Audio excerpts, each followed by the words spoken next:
kebanyakan kali kalau Sampung Mall ini pun selalu ramai didatangi pengunjung. Beberapa sumber menyebutkan bahwa setiap harinya ada sekitar 40.000 sampai 50.000 orang yang datang ke Sampung Mall, dan angka ini akan jauh lebih banyak lagi kalau weekend atau hari libur nasional. Itu hari-hari biasanya 40 sampai 50.000 yang datang. Dan menariknya di sini orang-orang datang ke Sampung Mall itu bukan hanya untuk belanja aja, tapi juga untuk memperlihatkan status sosial mereka yang tinggi. Kenapa bisa kayak gitu? Karena Sampung Mall ini dianggap sebagai simbol gaya hidup masyarakat kelas atas gitu loh. Pada masa itu Sampung Mall ini adalah salah satu mall yang paling mewah dan elit kali kan di Korea Selatan. Semua barang-barang branded pada masa itu dijual di sana semuanya.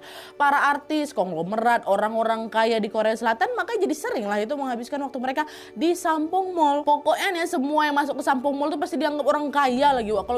Kalau misalnya dibandingkan zaman sekarang, Sampung Mall tuh macam gabungan antara Plaza Indonesia, Pacific Place sama Hotel Mulia di Jakarta, digabungin, seelit itulah dia. Nah, sebagai mall yang terkenal mewah dan customernya yang kaya-kaya, makanya nggak heran kalau keuntungan finansial yang diperoleh sama Sampung Mall pun jumlahnya luar biasa fantastis.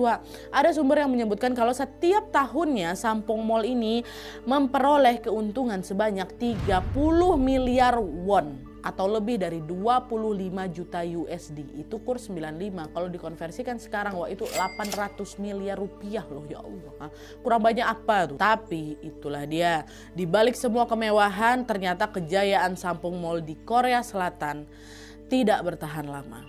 Hanya selang 5 tahun setelah Sampung Mall ini beroperasi, sebuah tragedi mematikan tiba-tiba terjadi. Mall yang dianggap sebagai simbol gaya hidup masyarakat kelas atas ini mendadak roboh, dan menimbun segalanya yang ada di dalamnya. Kok bisa? Masuk kita ke kronologi.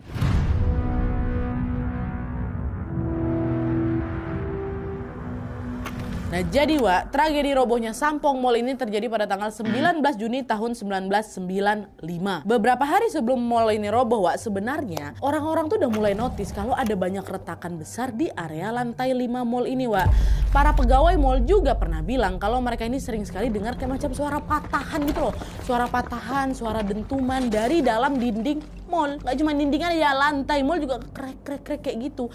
Dan bahkan di tanggal 28 Juni 95 atau sehari sebelum roboh gedung Sampung Mall ini terlihat sudah sedikit miring dan sebagian atapnya juga udah mulai turun, jadi macam nggak rata gitu loh Nah semua ini menunjukkan kalau gedung Sampung Mall perlu dibenahi kan, perlu diperiksa dulu. Tapi sayangnya pihak pengelola mall malah